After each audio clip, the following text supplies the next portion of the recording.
O que as pessoas sabiam sobre a migração das aves? O fenômeno da migração em aves tem despertado interesse há muito tempo, com registros nos murais egípcios desde 4.000 anos atrás. Os primeiros estudos documentados remontam a filósofos da Grécia Antiga, como Aristóteles, Hesíodo e Heródoto, que acreditavam que somente aves de grande porte tinham a capacidade de deslocamento por longas distâncias, enquanto as pequenas simplesmente hibernavam com a chegada do inverno ou se transformavam em outras aves.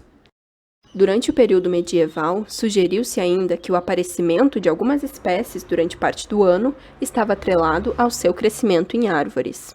Essas perspectivas começaram a se dissipar a partir do século XIX, quando um caçador abateu na Alemanha uma cegonha branca que transportava uma flecha de origem africana no seu pescoço, evidenciando que ela havia se deslocado por uma longa distância.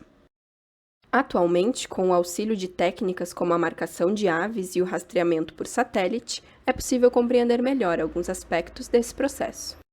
Por que as aves migram? A migração é um fenômeno que resulta no deslocamento sazonal e cíclico de uma população em diferentes escalas geográficas, refletindo uma necessidade de busca por alimento, locais de nidificação ou afastamento de competidores. Em algumas regiões, a chegada do inverno promove a escassez ou desaparecimento de recursos alimentares e submete os organismos a estresses térmicos, de modo que o deslocamento para locais com climas estáveis promove benefícios que superam os riscos associados a essa empreitada.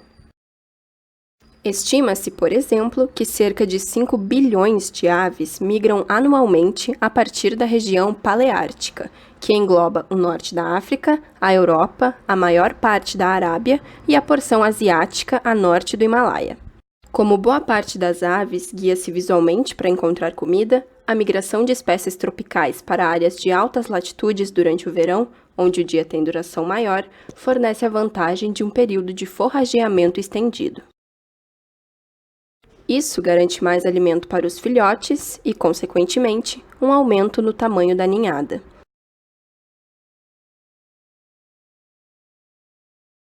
Além disso, a ocorrência de cheias consiste em outro fenômeno que induz o deslocamento de certas aves, como uma subespécie de talha-mar na bacia amazônica.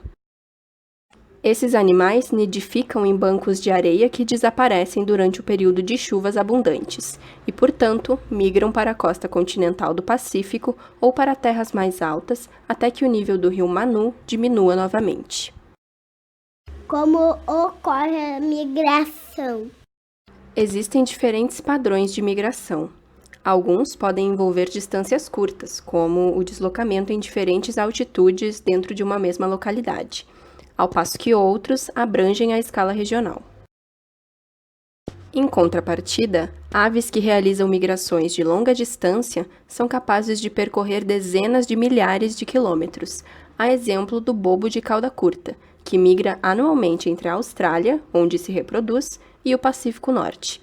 Essa viagem contabiliza um montante de mais de 30.000 quilômetros. Para garantir energia suficiente durante esse longo trajeto, as aves passam por um período de alimentação intensa, denominado disposição migratória, com acúmulo de reservas de gordura nas cavidades e tecidos do corpo. Esse comportamento é estimulado através de um mecanismo hormonal, que, por sua vez, está associado à duração do fotoperíodo. Portanto, a preparação para a migração envolve uma sincronia entre o relógio interno da ave e o ambiente externo, dependendo principalmente da duração do dia, mas também de outros fatores, como a mudança na disponibilidade de alimento. Algumas espécies realizam paradas para repor os seus estoques energéticos em regiões que podem concentrar alta densidade de aves migratórias, como os alagados costeiros, e em seguida retomam e mantêm o seu voo. Atualmente, as atividades antrópicas têm degradado muitas dessas estações, ameaçando aves migratórias de todo o planeta devido à perda de pontos críticos para o seu reabastecimento.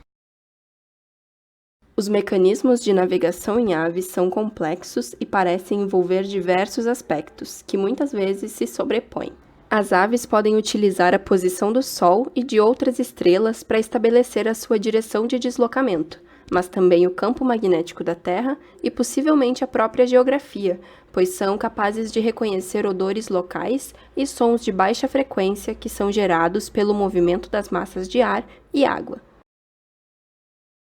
Enquanto algumas espécies migram somente durante a noite, a exemplo de diversas aves insetívoras, outras necessitam do dia para se deslocarem, como as grandes aves planadoras, pois utilizam as correntes térmicas provocadas pela insolação no solo para manter o voo.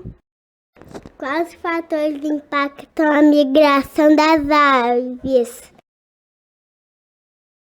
Estudos recentes têm mostrado que as mudanças climáticas afetam diretamente o hábito migratório das aves, as impedindo de fazer suas viagens no tempo certo. Em consequência disso, a sua capacidade de se reproduzir e buscar alimento pode ser afetada negativamente, o que pode levar à redução de determinadas espécies. Normalmente, as aves migram em busca de regiões mais quentes, de modo que quando o inverno chega no hemisfério norte, elas tendem a migrar para regiões na linha do Equador e do hemisfério sul. As temperaturas elevadas são propícias para que se forme o banquete esperado por essas aves, pois é sob essas condições que os insetos eclodem aos milhões em busca das folhas verdes que brotam nas árvores. Esses insetos e as suas larvas é que irão servir de alimento para saciar a fome de boa parte dos pássaros, que viajam por milhares de quilômetros. Desde a era pré-industrial, a temperatura média da Terra aumentou em 1 grau, e como consequência desse aumento, a chegada da primavera tem se antecipado, fazendo com que as larvas de insetos eclodam mais cedo do que o esperado, visto que este processo é desencadeado pelo aumento da temperatura. Já nas aves, o processo de migração é desencadeado pela mudança sazonal da luz, o que explica esse desajuste. Portanto, quando a primavera chega mais cedo para os insetos, nem sempre as aves têm como saber. Mas e como isso tudo tem afetado a migração? A maioria dos pássaros tem conseguido compensar essas alterações ajustando o início do período migratório.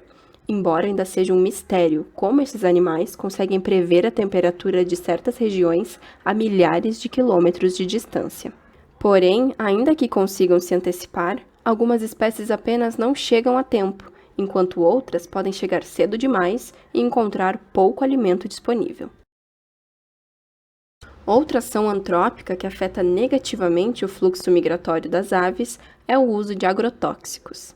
Pássaros que sobrevoam grandes plantações podem ser intoxicados por essas substâncias químicas, que acabam por diminuir a sua massa corporal e desorientar o seu senso de direção.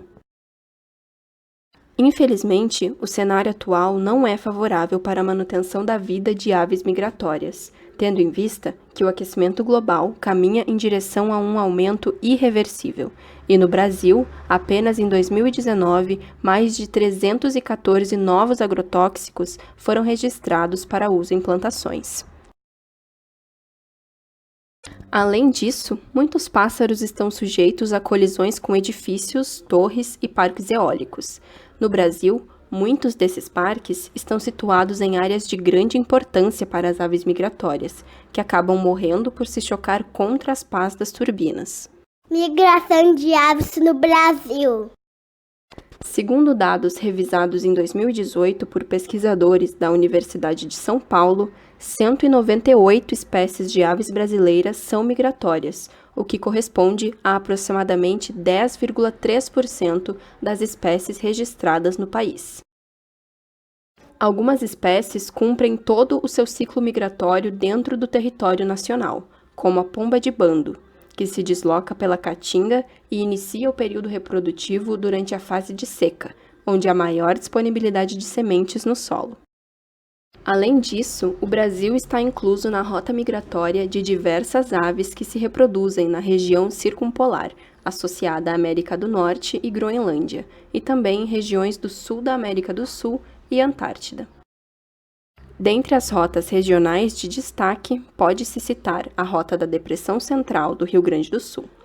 Aves como o marrecão e a marreca caneleira utilizam o corredor natural formado pelos rios, lagoas e banhados dessa região para se deslocarem até a Argentina.